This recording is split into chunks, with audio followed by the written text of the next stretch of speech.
नमस्ते दोस्तों, आप सबका एक बार फिर से स्वागत है आपके अपने YouTube चैनल सत्य सनातन में।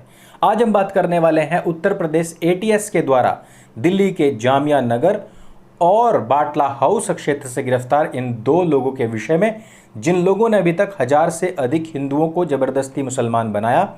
ऐसे जो मूक बधिर बच्चे हैं उनको इलाज के नाम पर, उनके पुनर्वास के नाम पर उनको धर्मांतरित मतांतरित कराया।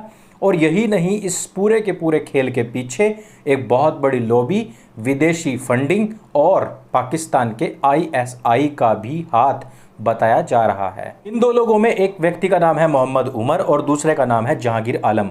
मोहम्मद उमर अपने नाम को मोहम्मद उमर गौतम लिखता है और ये कहता है कि मैं जब 20 साल का था उसी समय पर ही मतांतरित हो गया था।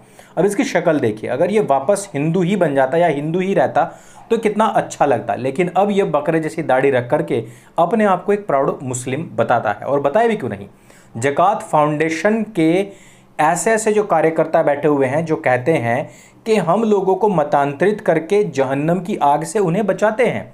और ज़कात फाउंडेशन, जिसको कि हिंदू अक्सर इस शब्द के रूप से लेते हैं कि ज़कात का मतलब होता है दान, और फाउंडेशन यानी कि दान इकट्ठे करने वाली एक संस्था, एक फाउंडेशन है। ज़कात फाउंडेशन अक्सर भारतवर्ष ही नहीं, पूरे विश्व से ऐसे लोगों से पैसा इकट्ठा करती है जो कि इस्लाम में विश्वास रखते हैं और उन लोगों पर खर्च करती है जो कि इस्लाम में विश्वास नहीं रखते हैं। जैसे कि जो लोग इस्लाम में विश्वास नहीं रखते हैं, कि गैर मजहबी लोग हैं, उनको या तो मतांतरित करके मुसलमान बनाने में, और अगर वो लोग उनके कहे अनुसार नहीं चल रहे हैं या फिर इस्लाम की सच्चाई लोगों के सामने पहुंचा रहे हैं तो उनको ख़त्म करने के लिए, उनकी जड़ें खोदने के लिए भी इस पैसे का इस्तेमाल करती है। ज़कात फाउंडेशन के ये जो व्यक्ति हैं, यह खुले तौर पर इस तरीके की घोषणाएं करते हैं, वो भी टीवी चैनल्स पर बैठ करके। ये पूरी की पूरी वीडियो मैं आपको पिन कमेंट में दिए गए टेलीग्राम ग्रुप पर दे दूंगा। और बहुत सारे हमारे लोग हैं जो कहते हैं कि आप लोग हमें समस्याएं बताते हैं लेकिन समाधान नहीं होता। समाधान के विषय में हम काफ़ी लंबे समय से ज़मीनी कार्य कर रहे हैं, लेकिन वहाँ पर हम जिन लोगों को ट्रेनिंग दे रहे हैं उनसे हमारे बहुत प्रगाढ़ और जो पर्सनल रिलेशनशिप होती है उसके माध्यम पर ही हम उन लोगों तक पहुंच रहे हैं। बहुत सारे हमारे ऐसे मित्र हैं जो कि हमसे क्लाउड के माध्यम से जुड़े हैं और जो चाहते हैं कि ज़मीनी तौर पर हम उनको ट्रेंड करें। बहुत सारी ऐसी चीज़ें हैं जो धर्म के विषय में है, यज्ञ कैसे करना है, योग प्राणायाम क्या होता है, अध्यात्म क्या होता है, धर्म क्या होता है, ताकि विधर्म के पाश में जब व्यक्ति फंसता है तो वह इस वजह से फंस जाता है क्योंकि उसको धर्म के विषय में पूरी जानकारी नहीं होती है। यहाँ पर हमारी जो ग्राउंड टीम है कर्मयोगी, वो बहुत लंबे अरसे से ग्राउंड पर काम कर रही है। आप लोगों को भी यदि इससे जुड़ना है तो आप हमारे पिन कमेंट में दिए हुए टेलीग्राम ग्रुप से जुड़े रहिए। समय समय पर हम आपको वहाँ पर ग्राउंड टीम से जोड़ने हेतु भी कुछ लिंक्स प्रोवाइड करते रहेंगे। तो दोस्तों, मैं ISI पाकिस्तान के इन दो एजेंटों के विषय में बात कर रहा था जो कि है मोहम्मद उमर और जहांगीर।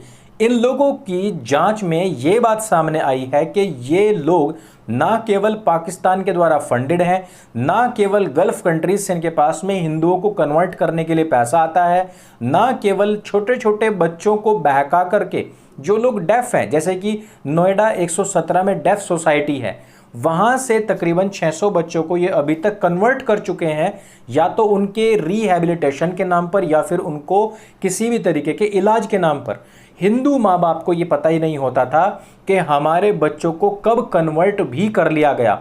यही नहीं, इन लोगों के भीतर धीरे धीरे स्लो पॉइजन की तरह इस तरीके का जहर उनकी नसों में भरा जाता था ताकि वो अपने ही धर्म से नफरत करने लग जाएं। अब आप जरा सोचिए कि जो मूक बधिर हैं, जो पहले से ही थोड़ा उनका मानसिक संतुलन भी इस वजह से हो सकता है कि थोड़ा कमज़ोर हो या फिर डगमगाया हुआ हो, ऐसे समय में पैसे का लालच दे करके, इलाज का लालच दे करके, या फिर अन्य बहुत सारे ये तरीके थे जिससे कि ये उनके सामने दावा प्रस्तुत करते थे।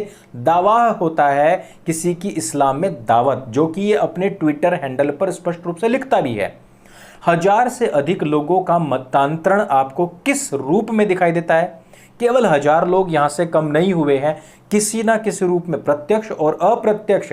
स्वामी विवेकानंद कहते भी थे कि कोई भी व्यक्ति जो मतांतरित होता है वो केवल मतांतरित होकर के दूसरे मजहब में नहीं गया है, वह हमारे धर्म का एक नया दुश्मन भी पैदा हो गया है। 1000 से अधिक लोगों को ना केवल कन्वर्ट किया बल्कि हिंदू धर्म से उनको नफरत भी सिखाई गई। यानी कि ये वो लोग हैं, ये वो कौम है, चाहे किसी भी एज ग्रुप के क्यों ना हो। आपने देखा होगा अब्दुल समद जो कि 72 साल का हो चुका था, फिर उम्मेद पहलवान जो कि तकरीबन 40-50 साल की उम्र का है, उससे पहले परवेज हुआ, आरिफ हुआ, आसिफ हुआ, ये सब लोग कौन थे? जो कि युवा थे। इन सब ने क्या कार्य किया? हिंदुओं को बदनाम करने का, प्रभु श्री राम के नाम को बदनाम करने का कार्य किया था। भला हो कि उत्तर प्रदेश पुलिस है बहुत ही सचेत, और उन्होंने जाकर के उम्मेद को भी गिरफ्तार किया और इस समद को भी गिरफ्तार किया, और बहुत अच्छे तरीके से इनकी खातिर तवज्जो भी हुई और तफ्तीशें भी हुई हैं। और इसी प्रकार से यूपी एटीएस ने भी अब जो इन 2 लोगों को पकड़ा है, और अभी जो खोजबीन चल रही है, इससे भी बहुत सारे पर्दे उठने बाकी हैं। आप ये देखिए कि ये छोटे छोटे से गिरोह हैं जो लोग हमारे धर्म के खिलाफ लड़ रहे हैं, जमीन पर काम कर रहे हैं। यहाँ भारतवर्ष से नहीं बल्कि पाकिस्तान से और विदेशों तक से उनको फंडिंग आती है। वो हमारे धर्म को लगातार समाप्त करते हुए चले जा रहे हैं। या भारतवर्ष में अगर हम किसी को केवल फ्री में घर में बैठे हुए वीडियो देखने को भी कहें कि भैया जागरूक हो जाओ, जिस प्रकार से आपके बच्चे अभी भी उसी सेक्युलरिज्म के अंदर घुसे हुए हैं, धर्म को लेकर के उनके अंदर कोई जागरूकता नहीं है, धर्म के विषय में 2 सवालों के जवाब वो नहीं दे पाते हैं। क्योंकि जवाब नहीं दे पाते हैं, इसी वजह से वो इस तरीके के जो मोहम्मद उमर गौतम है, या फिर जो जहांगीर है, या फिर मौलाना अब्दुल समद ताबीज़ वाले हैं, या फिर उम्मेद पहलवान जैसे लोग, या परवेज़ गुज्जर जैसे लोग, ये जो लोग हैं ये कहीं ना कहीं अपने खांचे में इनको सेट कर लेते हैं, बहका लेते हैं, और फिर वो मतांतरित हो जाते हैं। आप जरा सोचें कि जो अपनी संतानों को ये सोच करके पैदा करते हैं कि जब हमारी मृत्यु होगी तो ये हमको मुखाग्नि देंगे, और मुखाग्नि देने के समय पर स्थिति ये आ जाती है कि वो ये कह करके वहाँ से कन्नी काट लेते हैं, क्योंकि हम तो मतांतरित हो चुके हैं, अब हम उनको दफन तो कर सकते हैं लेकिन मुखाग्नि नहीं देंगे। जिन बच्चों को आज आप बड़ी उम्मीद से पैदा कर रहे हैं, हो सकता है कि वो किसी मोहम्मद उमर के झांसे में आ जाएं, उसके दिए हुए कुछ पैसों के चक्कर से, उसके दिए हुए किसी भड़काए हुए या किसी भी स्थान पर उसकी कमजोरी का लाभ उठाते हुए उसको मतांतरित कर ले जाए, तो आपकी इन सभी उम्मीदों पर पानी फिर सकता है। जहां एक तरफ 57 देशों की लॉबी काम करती है, भारत का सबसे बड़ा दुश्मन देश पाकिस्तान काम करता है, भारत में बैठे हुए गद्दार हिंदुओं को बदनाम करने का कार्य करते हैं, भारत के जो हिंदुस्तान की जो संस्कृति है, भारतीयों का, हिंदुओं का, सनातनियों का जो गौरवशाली वैभव है, इतिहास है, जो उसको बदनाम करने का कार्य करे, जो उसके पूज्य और इष्टों को बदनाम करने का कार्य कर रहे हैं, दूसरी तरफ हम और आपकी क्या तैयारी है? मुझे लगता है कि हम उस तैयारी में किसी भी लेवल पर नहीं आते। इसी वजह से हमने ग्राउंड पर कार्य करने के लिए आप लोगों के बीच में पहुंच करके आप लोगों को धर्म से, अपनी संस्कृति से जागरूक कराने के लिए हमने इस टीम का गठन किया है। हमारे साथ में जुड़े रहिए, आपसे हम संपर्क अवश्य साधेंगे, आपके क्षेत्र में अवश्य आएंगे और आपको बताएंगे कि आपका धर्म कितना वैभवशाली है।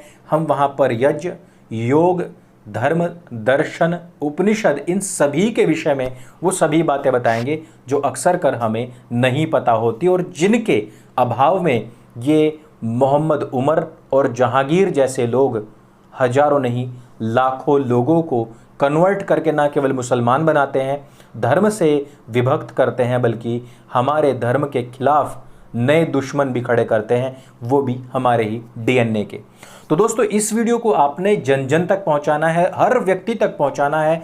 उत्तर प्रदेश सरकार के लगातार बढ़ते हुए ऐसे कदम को और गति देनी है, और धर्म के प्रति जागरूकता को बढ़ाना है, और ऐसे विधर्मियों को करारा जवाब देना है। इस वीडियो में सिर्फ इतना ही। मेरे संग बोलिए सत्य सनातन वैदिक धर्म की जय। जय हिंद, वंदे मातरम।